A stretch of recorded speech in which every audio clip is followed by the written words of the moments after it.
Hello, and welcome to another episode of the Ramblings of an Insomniac. I'm Courtney. How the heck are you? I gotta say real quick, I was sitting here I'm not joking you. I know I say this once in a while. I'm like, man, that's gonna be a good podcast. But for real, I was feeling so confident, and I was like, heck yeah, this is some good stuff, Courtney. And I was like patting myself on the back, and I'm like, the folks are going to like this. They're going to be like, all right, hot damn, finally, she did it. Eureka, and it would be this awesome thing. And then I looked down, and somehow, I'm not sure how, my phone got paused. And it was paused the entire time. And of course, I don't know when I don't know if it was paused the entire time. That's the problem. And because I'm an idiot and I do this podcast on my phone and not on a laptop, and I do it in a dumb way where I can't just stop it and look and see, at what point it cut me off. So here I am. And people are going to be like, well, then sit down at a laptop like a normal 2025 human being and do your podcast, Courtney. But I am too antsy and I walk around too much. And the thought of like sitting down and doing my podcast is just like, I can't do it. And I'm kind of like, if it's not broken, don't fix it. This is working for me. But then I'm like, well, clearly it's not, because now I don't have an intro or an outro, and I constantly have to pause things, and you guys hear that kind of stuff, which again, you were all along for the ride when you knew that from the very beginning when I said, hey, you're going to hear some stuff. You're going to hear a lot of noises. That's just the kind of podcast this is. But I guess that's kind of a broken thing because everybody else has awesome editing and like you don't hear anything. And like right now the wind is blowing and you are probably going to hear it. You hear me all panting hard and you hear dogs wrestling in the background and all of it. And now there's cars that are louder than shit. So, I say if it's not broken, don't fix it. But now here I am walking around doing a podcast out in the rain. My phone's getting wet, so I'm having to like cover the phone so that it doesn't get wet. And I look like a creeper walking around with my like hat on and covering they don't know it's my phone. I just have my coat up looking like I'm being a weirdo. But you know what? I woke up this morning and it was raining. And again, I'm from rain. I know what rain is, and this really isn't rain. But, it's rainy. It's blowing. It's kind of chilly. It's not great. And at first I woke up going, ugh, I got to take out the dogs. And I don't feel like it. And I don't want to go out in it. And I'm not ready for it. But then I was like, you know what? I have to stop that mindset. I have to be like, all right, well, I need to do it. I chose to have dogs. I love my dogs. I want my dogs. And they need to go out. So I had to turn it into what they wanted before I would do it. And I learned that about myself, that I am addicted, I think, well, again, not addicted to enabling, but I am an enabler still. Hello, my name is Courtney, and I am still an enabler. And I go around and I'm like, wow, I'm not working right now, so I'm so free to do all these things, like might get back to my photography, which makes me so happy, and going out to the barn, which makes me so happy. And, unfortunately, my grandkids had to move a little further away, and so I can't see them as often, but it does free me up to see them, and to see my son and stuff. But yet, I don't do those things. I do go visit my family. I do that. But the photography, which is huge passion of mine, huge stress relief, and the barn, again, passion. And I love the people out there. I love everything about a barn, and I love horses. And all of those things, the combination, I used to bring my camera to the barn. And that was absolute bliss for me. That was my heaven. Throw in some dogs and just animals in general and nature, and oh my God. And I was like, wow. I looked at my camera the other day and it had dust on it. And I'm like, oh my God, like my camera has dust on it. That's not cool. I love my camera. And I was trying to think of the last time I've been to the barn. Now, part of that was because my car was having a lot of issues and I couldn't afford to fix it. And then and then my car had another set of issues and I couldn't afford to fix it. And then I finally could. And then they were gone for a little bit. And so it was kind of a combination. But still, I don't go out there because I choose to spend my time trying to make sure that everybody else is okay.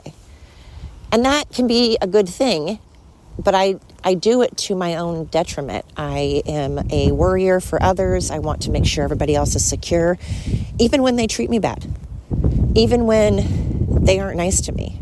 I still have this thing where I want to make sure people are taken care of and things are taken care of. And I was looking at myself the other day and I'm like, oh my gosh, you are getting like gray hair like crazy.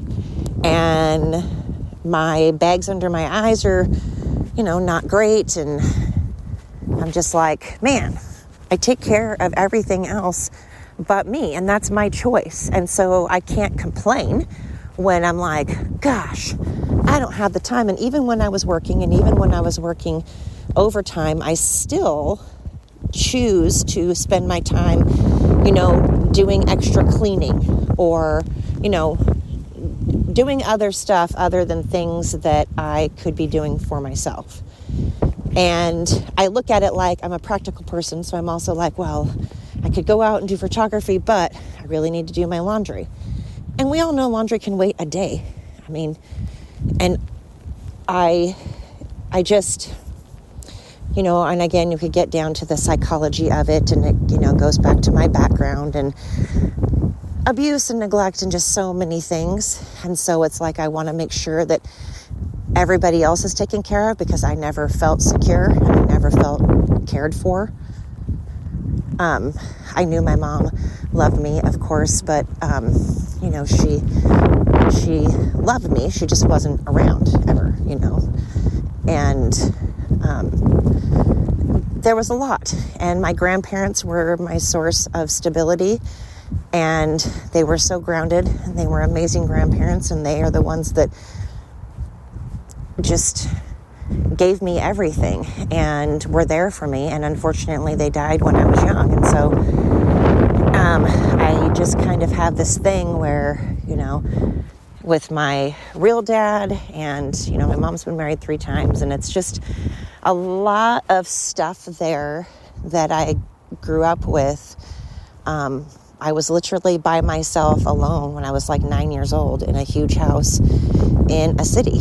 And I learned to make my own food and care for myself. And again, it's not that my mom didn't love me. She did. People were like, you seem loved. You were spoiled. I was spoiled. I had things. I definitely had things, but I didn't have parents. They were never around. Well, okay, actually. So when they were around, they were having gigantic parties with adults that smoked and drank and did drugs and would pass out. And again, they would pass out with cigarettes, and I would have to make sure that the cigarettes were put out so that the house didn't burn down. And then half the time they would wake back up somewhere in the middle of the night and light another cigarette and pass out again. So I was on constant alert, making sure the house didn't burn down. Or my parents would be fighting. And when they fought, not only did they absolutely scream incredibly loud, we lived in houses, by the way, we lived in apartments as well, but mainly houses. Not only did they scream really loud, but they would throw things at each other, like glasses and plates and that kind of fun stuff. And they would get, abusive with each other. And I would have to listen to it, and I'd have nowhere to go. And then sometimes one of them would decide they would want to take me while they were drunk. And, my dad would have the wherewithal. My mom would usually be the one that would do it. And my dad would come out, and one day he actually tried to break the car window. He did. He punched the car window so that he could try to get my mom to stop, because he did have the wherewithal to know that she was too drunk to be driving around with me in the car. And he was trying to tell her that. So there was a lot of that kind of stuff, and just a lot of things, And when your dad and your biological dad wants nothing to do with you, and dies on your 9th birthday and you've only seen him at that point one time in your life, and your dog also dies on your 9th birthday, the same time your dad does, and then you have a grandma that dies on your birthday, and you have another grandma that dies right after your birthday, and a mom that dies 10 days before your birthday, and things just get weird, and you just start getting where you're like, all right, fuck me, I'm going to make sure that everybody else is okay.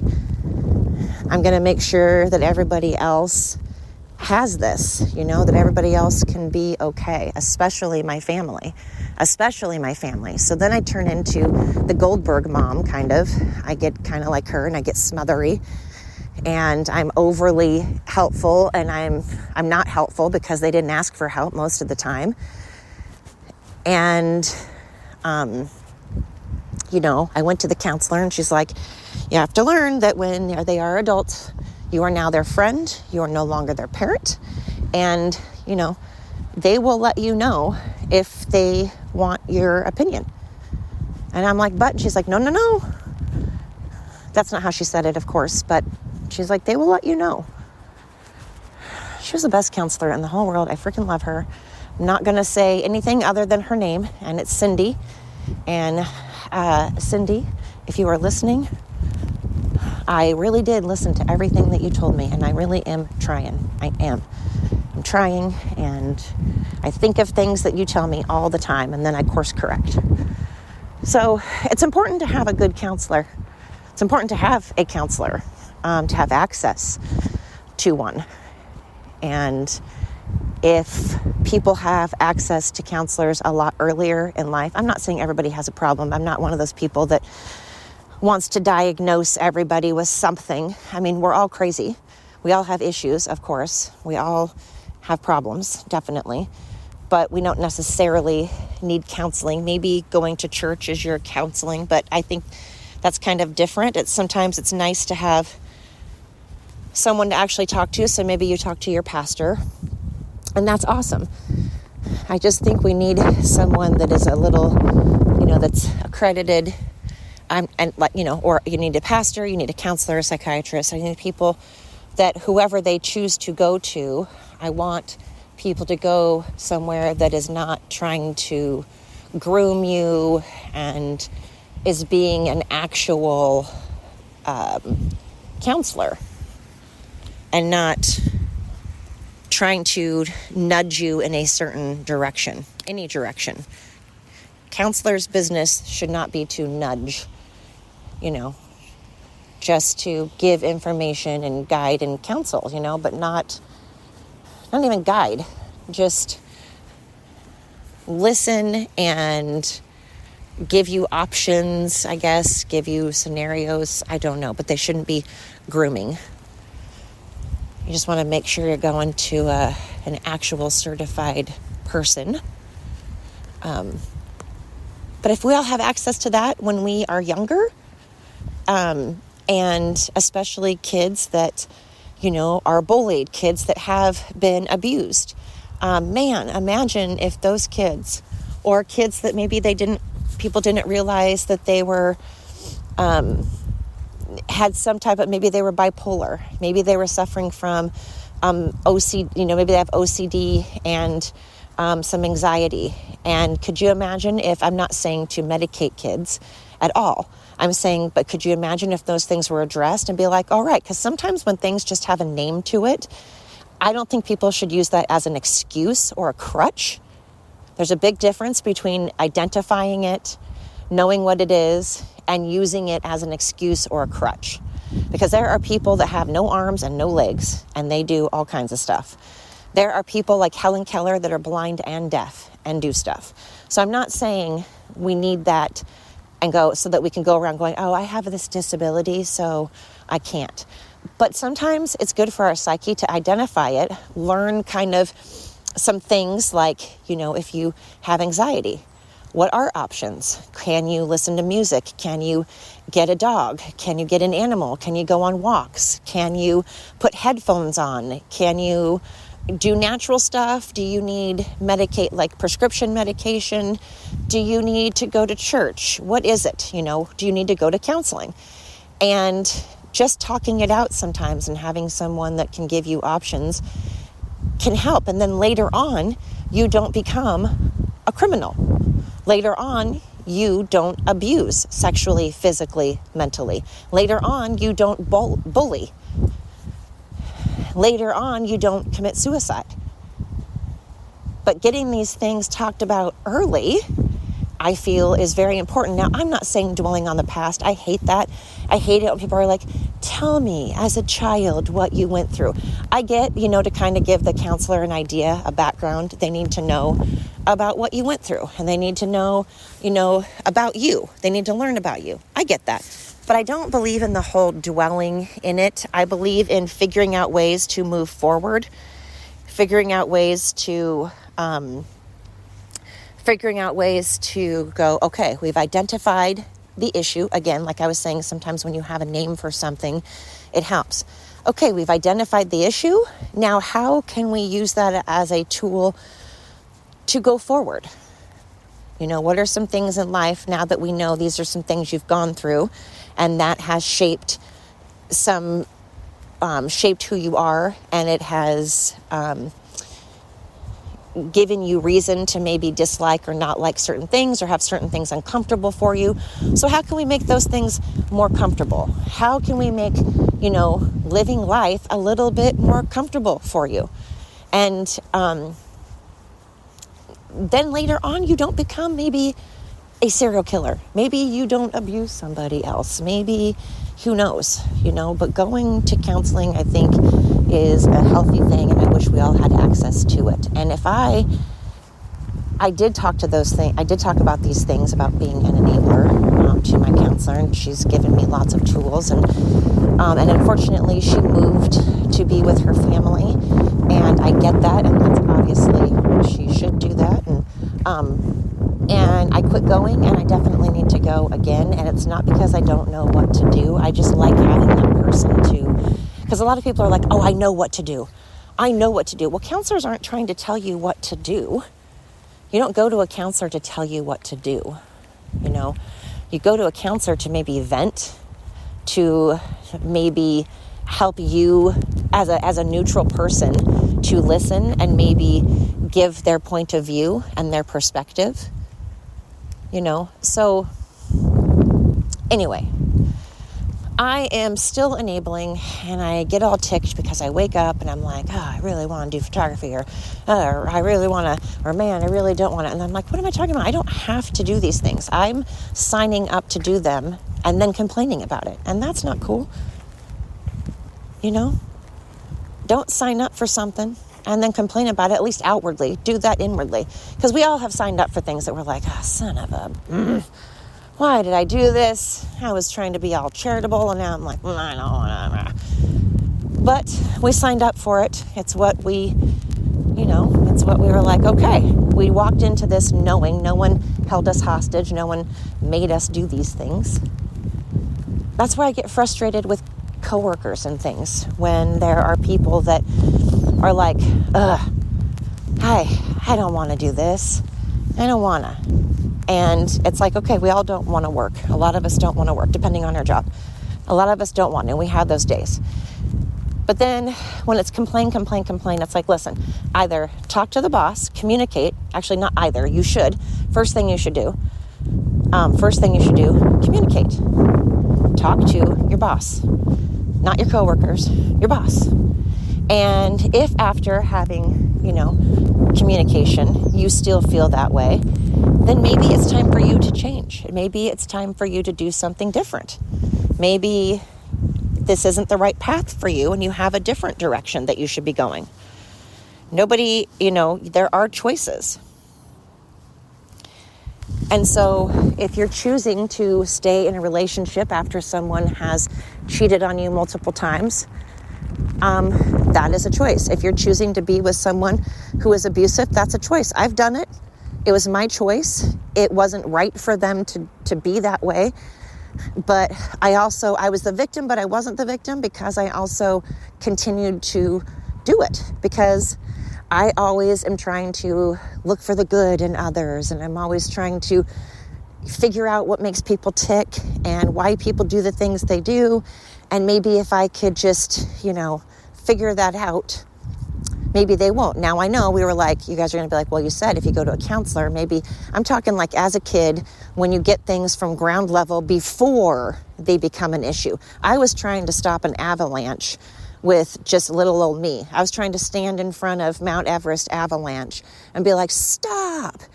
That's not going to happen because at this point, they're already well into many issues, And so, and again, I'm not saying people can't work on themselves after that. I'm just saying I'm not a counselor. I pick people who have unresolved issues that don't seem to want to work on them and don't seem to have the desire to change. And that's my fault. That's on me. And then I finally get smart and I leave. And I'm no perfect angel.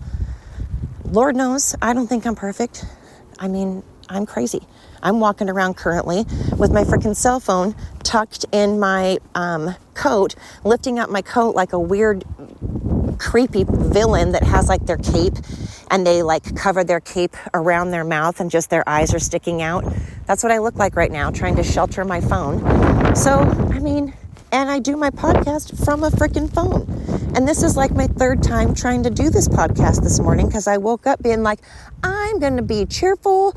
At first, like I said, I was like, ugh, I don't want to go out. It's rainy. I don't want to take out my dogs. It's rainy. It's windy. Grr, grr, grr. It's cold. But I chose to have dogs. I chose to have the decision to know that I need to walk them and take them out and they can't suffer. And so I was like, all right, I don't want them to suffer. They didn't do anything wrong. And right now I'm choosing to do my podcast without an intro and outro. I still haven't fixed that. Walking around like a dumb shit in the pouring down rain. Dressed like an ass, by the way. Well, like an Oregonian. So really, I fit right in. And those that live in Oregon know what I mean when I say dressed like an Oregonian. And so those who don't, we do things like wear stocking hats, sweatshirts, socks with flip-flops, or stocking hats, sweatshirts, shorts, and flip-flops. And we'll do things like wear pajamas. Pajamas are a big thing. Sweats with like stocking hats. Looking like a bum, basically. That's an Oregonian. Looking like we're homeless all the time. So I fit in, but it's my choice to have dogs. And I woke up being all happy and like, I'm going to embrace the day. I am going to take it in because even though I have to walk the dogs and I don't want to, and I started out grumpy, I'm going to change it around. I'm going to turn it around and I'm going to say, they need it. And this is for them. Now, I shouldn't base my happiness on other people. I definitely shouldn't. But that's what I had to do in order to get up. And then once I got up, I was like, oh, right, okay, fresh air. So I walked the dogs for a while, brought them back, decided I was going to go on a walk and I was going to embrace nature, even in the rain, even in the wind, even in the cold, even looking like a dumb shit because I'm just going to get the fresh air that I need. I need to get moving for my body, get it all geared up for the day. Reared up. I don't know what that means, and then I tried to do 2 different episodes. They were far better than this one. Dang it. But that's okay because I'm still doing it. I'm persevering. I'm doing it in the rain on this dang cracked phone. Trying to shelter it, but that's all right because I'm out here because I'm going to embrace this day and get my exercise and get my heart going and breathe in that fresh air and focus on the positive. So I know this is kind of a weird podcast. It's like enabling, counseling, embracing the day, Oh, and I was going to say, I love typewriters. I think the sound of a typewriter is awesome. And there's this episode of Big Bang Theory. Leonard has this keyboard that makes sounds like a typewriter. Every time you type on the keyboard, it makes the same sounds that a typewriter does. And I'm like, oh my God, I want that so bad. And then I got to thinking, I really want a typewriter so bad. And my boss had one, and I used to try to convince her to give it to me because I loved it, but it was her mom, so that would be rude. But I thought it was the most amazing thing in the entire world. And I wanted it, but I was like, I want a typewriter. And then I'm like, what am I going to do with a typewriter? And then I'm like, oh my God, wouldn't it be hilarious if, it's not like I can type up stuff, but then what? Like everybody emails now. Nobody hand you paper anymore, unless you're the government. Actually, the government even does everything online now. So I don't know what I would do once I type stuff. I mean, just to send it to anybody sitting next to me, use it like a text. I'll like text them, use a typewriter and type it out like a text and then hand it to them. Hello, how's it going? Ding, ding, ding, ding, ding, ding, ding, ding, ding. Give it to them and they'll be like, Courtney, I'm sitting right next to you. I'm like, no, read it. But I want a typewriter. Anyway, it's raining. My phone is getting wet and I need to embrace the fact that I need to be doing my podcast on a laptop like normal human beings, because then none of this would be a problem. You guys would have better quality. You would have an intro. You would have an outro. But sitting at my computer, can I just stress this? Really just give you the level of the thought of sitting at the computer and sitting still while doing a podcast makes me want to, no. I can't. It gives me anxiety. I pace. I'm a pacer. So we'll see. We shall see. I got to keep you guys guessing. I got to make people tune in and do like cliffhangers. Will she or won't she start using her laptop? Will she or won't she have an intro and outro? Tune in next time. But thank you so much for listening. I genuinely appreciate every single one of you. High five to all of you. High five to every one of you. Give yourself a high five. Look yourself in the mirror and be like, yeah. Because you're rad. You are rad. And I appreciate you so very much. Tell a friend, tell a neighbor. And I hope that you tune in next time.